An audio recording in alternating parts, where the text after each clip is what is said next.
Hello, everybody. Welcome along. My name is Benjamin Bloom. This is the Benjamin Bloom Football Channel. Please leave your bias at the door and join us for our day one review of Euro 2020. We are underway, and each and every morning, the morning after, we're going to be reviewing the action sort of briefly by way of a catch-up if you didn't catch all of the action or some of the action. We were there last night as a watch along, and we will be watching two games today. It's the Welsh and the Swiss at 2 p.m. Not going to be watching the Finns and the Danes at 5, but we will be across the Belgians and the Russians at 8 p.m. But last night, opening ceremony in Rome and a very comfortable win for Italy against the Turks. Italy race ahead at the top of Group A.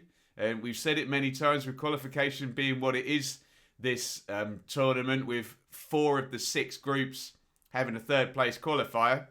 That makes Italy mostly qualified, doesn't it? They're going to want to go on and win the group now, though. We saw the great tenor Andrea Bocelli with a slightly wonky bow tie, very nice bow tie though, singing Nessun, which if you're of a certain age will give you goosebumps and make you think back to Italia 90 in that very stadium. So I'm sure there were many wistful looks from many football fans of about my age last night when he was doing that. Not the normal ridiculous opening ceremony stuff. Sometimes we get 2 or 3 hours of stuff out on the pitch. I think COVID kind of meant it had to be drawn in a little bit, which I don't think anybody was really complaining about. The only other thing before the football was that. Is that going to be in every game? That's the, beautifully marketed VW car, which zooms the football across to the centre circle ahead of kickoff. I'm sure that car has already got several of its own Twitter accounts, hasn't it? Rather amusing, and well done VW. We're talking about it, aren't we? So there we go. Anyway, what we should be talking about is not a miniature car that appears to be able to go about 30 miles an hour. We should be talking about the football, and it was the opening game for Turkey and Italy in Rome. Lots of people getting very vexed with the fact that Italy were in Rome but not in blue. But Italy weren't actually the home team. It was Turkey versus Italy, one of those weird ones. Here are the teams. For the Turks, Shakir, Celik, Demiral and Soyuncu of Juventus and Leicester. So 2 good centre-halves in there. Merash, Yokuslu, who was in for West Brom in the Premier League. Karaman, Yazici, Tufan. Çalhanoğlu, who is the danger man in terms of creation, plays for Milan. And Yilmaz, the goal scorer up top. For the Italians, Donnarumma. Florenzi, the great Bonucci and Chiellini, still there, 34 and 36. Spinazzola, who's going to have about half of Rome to wander into during this game. Barella, Jorginho of Chelsea, Locatelli, Insigne, Immobile and Berardi.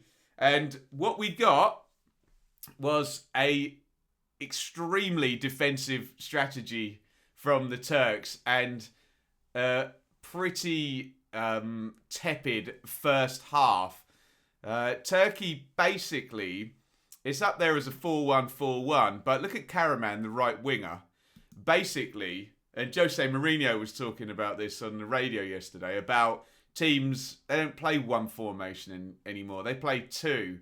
And it was very clear that Turkey, without the ball, were tucking Karaman, the right midfielder, all the way back, virtually into the right back spot, going really narrow with their back 4, which basically made it a back 5. And Yokuslu, the defensive central midfielder, was getting so deep, it was then moving over, or a little gap a bit more. Looked like a back 6 at times. Then Çalhanoğlu kind of tucks across from the left.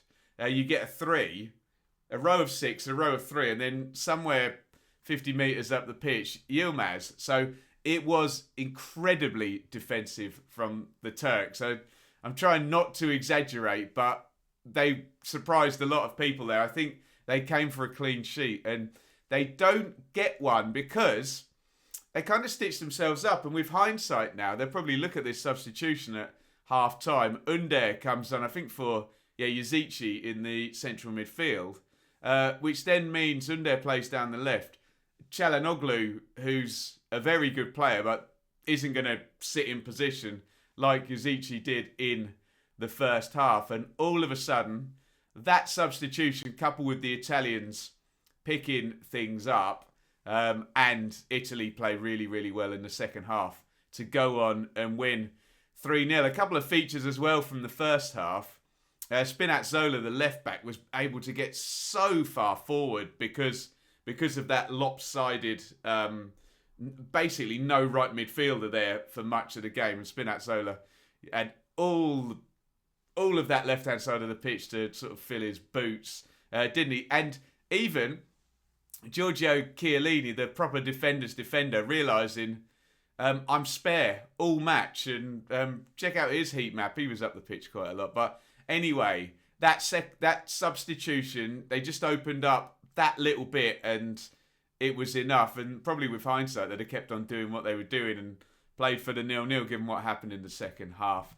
Berardi gets over on the right-hand side. Can you see number 13 there is Çelik, it's Merash, just slips and Berardi goes past him. And then it's a bit of a weird one from then on because Berardi basically smashes the ball across the goal straight at Demiral.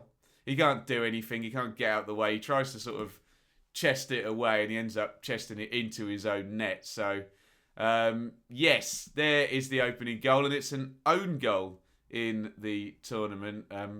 Scored for the Italians by the Turks. The second, Spinazzola, who we were talking about, who basically had to not get caught out, and he wasn't ever going to get caught out. Yilmaz, when he was running the channels, tended to do it down the other side as well, and he just had all the space in the world. He gets forward.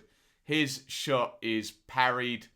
Immobile, it's just a good striker's goal, isn't it? Just watches it back, opens up his body. Keeper's not getting that. Strokes it into the far corner. 2-0, game over. It wasn't though, was it? One more goal. Best goal of the game here by Insigne, who's a really lively sort of dribbler and creative guy. Classic little, would say number 10, but he plays out on the left and comes in inside. And it's really nicely worked there. The Turks give it away from the back, but yeah, I think it's Berardi, Barella. I think, does Immobile play the final ball through? Possibly. They move it really nice and quickly, and it's a first time finish. The ball's bobbling a little bit, actually, and he controls the shot. Right foot just curves it outside the post, into the side netting. It's a really nice goal by Insigne. And the match turns from half-time into this drab attempt from Turkey that seemed to be to get a 0-0 draw into a bit of a pasting, really. Basting, as a lot of people were saying in the stream. So, well played Italy. They look good. Bit of a sense from the stream in the chat in the stream, rather, that they were a bit underwhelmed by Turkey and that the plan sort of backfired and maybe they should have gone with Under 60, 70 minutes in and tried to frustrate the Italians and move out gently if they were going to try and get the win or stick for the 0-0 draw. It didn't happen.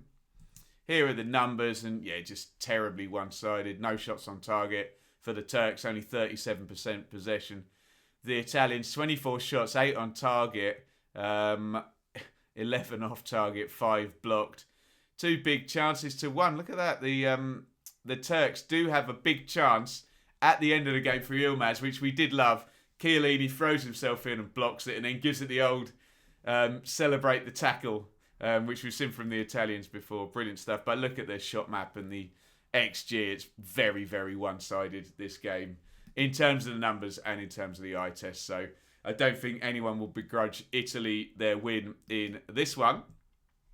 And what that means is the Italians are, as we said, probably pretty much qualified, especially with a three goal difference already. But they're going to want to move on and take another 3 points minimum from, the last 2 games for them against Switzerland and Wales. And today you can see the fixtures. Wales-Switzerland at 2 p.m. We'll be watching that. And it's a real opportunity now for one of those 2 teams. we don't want the unhelpful draw. That plays into the hands of the Turks, who then know kind of destiny is a little bit with them because they play those two teams and they have to play the Italians, both of them as well then, and they'll think they can get back. So big chance for Wales or Switzerland to try and get the march on the Turks now. Then at 5 p.m. in Group B, it's Denmark versus Finland. We won't be watching that, but we will be back for Belgium versus Russia. So Group B, we're going to learn a bit more about today. And that is your day one review. We'll be here each and every day, the morning after. We've done the first of, I think, 23 watch-alongs in 12 days, and that's not even counting the what's then going to happen in the group after the group stages, in the knockouts and the quarterfinals. So bring it on. I'm fresh.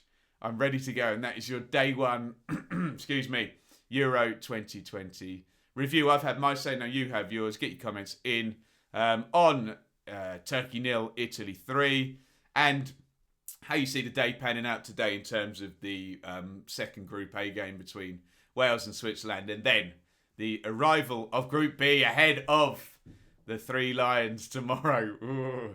Right, thank you everybody for watching. Over and out.